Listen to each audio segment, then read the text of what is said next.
Assalamu alaikum wa rahmatullahi wa barakatuhu. I'm Suhail and thanks for joining me at Arabic with Suhail once again. In the last lesson, we learned the nominal sentence in Arabic.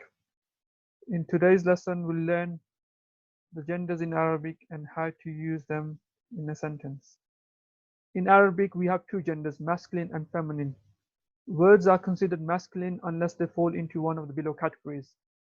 The first category is if they are feminine by meaning, such as ummun, which means mother, or arusun, which means bride. The second category is feminine by form. The ta marbuta, as you can see here, which is a circle with two dots at the top, is the principal feminine form in Arabic. Ta marbuta is added to masculine nouns and adjectives to make them feminine. For example, khadimun means a male servant. We simply add ta marbuta at the end to make it feminine, khadimatun, female servant. Ibnun means son. Again, we add ta marbuta at the end, ibnatun, to change the meaning into feminine and becomes daughter. Jadidun means new, jadidatun means new as well, so it will apply to feminine nouns. Words with this form are considered feminine unless they are known otherwise. For example, khalifatun, even though yes, ta marbuta at the end is masculine because it refers to a male human being, a caliph. The third category can be divided into three different parts. The part A is names of geographical locations such as cities and countries. For example, Misru, Egypt, is feminine. Dimashqu, Damascus, is feminine. Part B is body parts which occur in pairs, such as Ainun, which means eye, or Yadun, which means hand. Part C, certain other nouns are feminine for no apparent reason.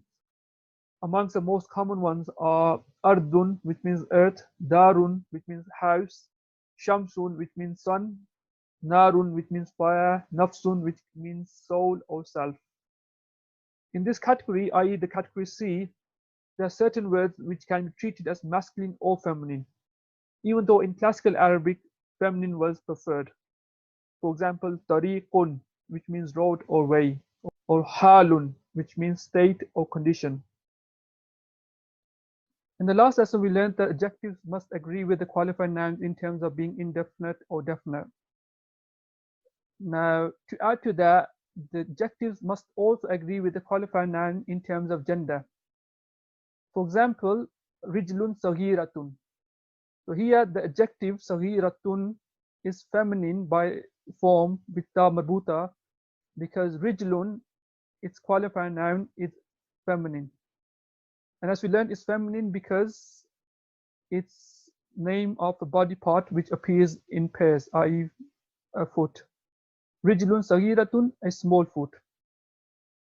Also, al-bintu saghiratu, for example.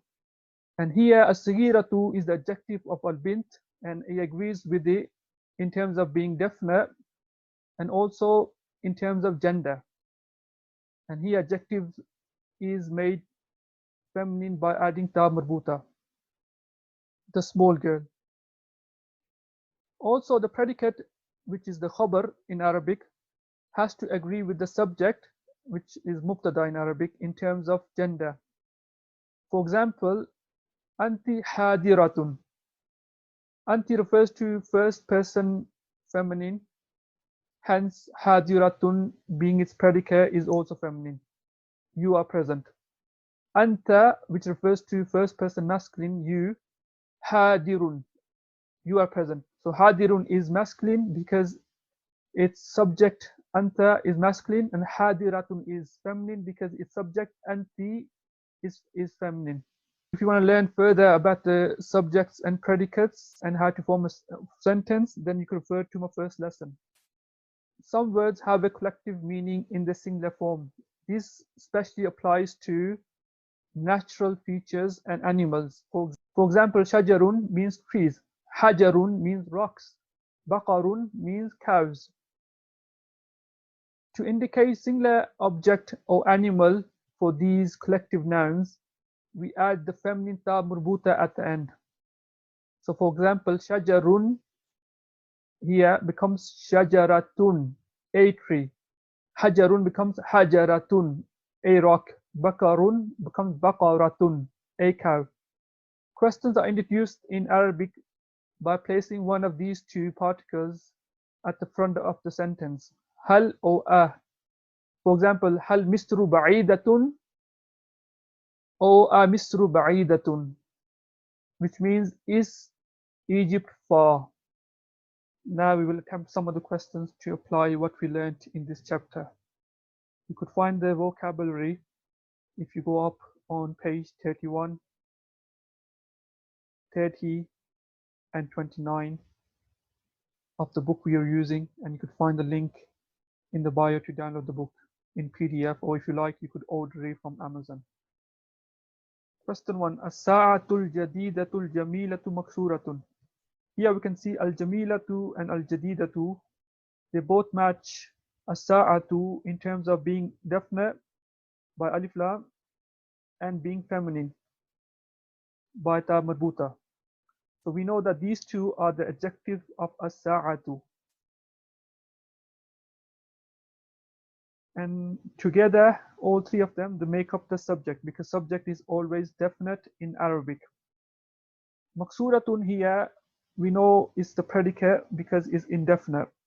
And if you note, it matches the gender of the subject. As-sa'atu means the watch or clock. Al-jadidatu means new. Al-jamilatu means beautiful. Maksuratun means broken. So the translation is going to be the new beautiful watch is broken. Question 2. Ahiya sa'atun kabiratun. Here we know that is the question particle, which is always placed at the front of the sentence to form a question. Here means it. It could also mean sheep, but here means it because it's referring to the watch. And note, we don't use huwa. Huwa is used for masculine objects because the sa'atun, the watch or the clock, is feminine. We're using hiya because hiya is feminine as well. Hiya sa'atun kabiratun. And here we know kabiratun is the adjective of sa'atun because it matches sa'atun in terms of being indefinite and in terms of being feminine. And these two together form the predicate of here. So if you translate it, is it a big watch or a big clock? Is it a big watch? Or you can say, is it a big clock? Kabiratun means big. La, no. Hiya sagiratun. Hiya is the subject. Sagiratun is the predicate. No, it is small. Sagiratun means small. And again, it's made feminine by ta marbuta to agree with hiya, because hiya is effectively referring back to the clock, which is feminine, sa'atun. Al-ummu hadiratun. Al-um is feminine by meaning. Hence, hadiratun, it was hadirun originally, is made hadiratun with ta marbuta. It's made feminine to agree with mother in terms of gender. Al-ummu is definite with alif lam, hence the subject. Hadiratun is indefinite, hence the predicate, which means the mother is present. Hadiratu means present. Al-urusu bintun jamilatun. Here we know jamilatun is the adjective of bintun because both are indefinite and both are feminine. And jamila comes after, and in Arabic, adjectives always come after the qualifying noun. It means a beautiful girl. Al-urusu means the bride. It's definite with alif lam. So if you translate the sentence, it's the bride is a beautiful girl. Kitabatun kabihatun. Here, as you notice, both are indefinite. So it's not a full sentence. It means kitabatun means writing. Kabihatun means ugly. Ugly writing. Khalifatun jadidun.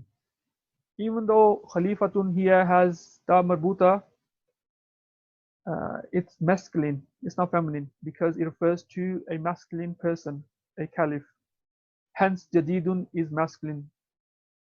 Jadidun means new, khalifatun means a caliph, so the translation will be a new caliph.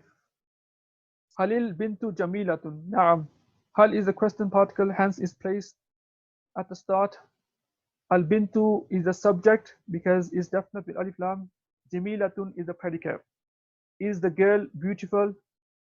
Na'am, which means yes. Rijlun nazifatun. Here we know that nazifatun is the adjective of rijlun because both are indefinite. And nazifatun is feminine because rijlun is feminine by convention, i.e., it's a body part which occurs in pair, which is usually feminine. A clean foot. Rijlun nazifatun means a clean foot. That's all we will do, inshallah. You could attempt the rest of the questions by yourself, inshallah. And you could also attempt the next exercise, which is translation from English into Arabic. If you could do this exercise, it will really benefit you in terms of your speaking skills. That's all from me, inshallah. I will see you guys in few days' time. Jazakumullahu khairan.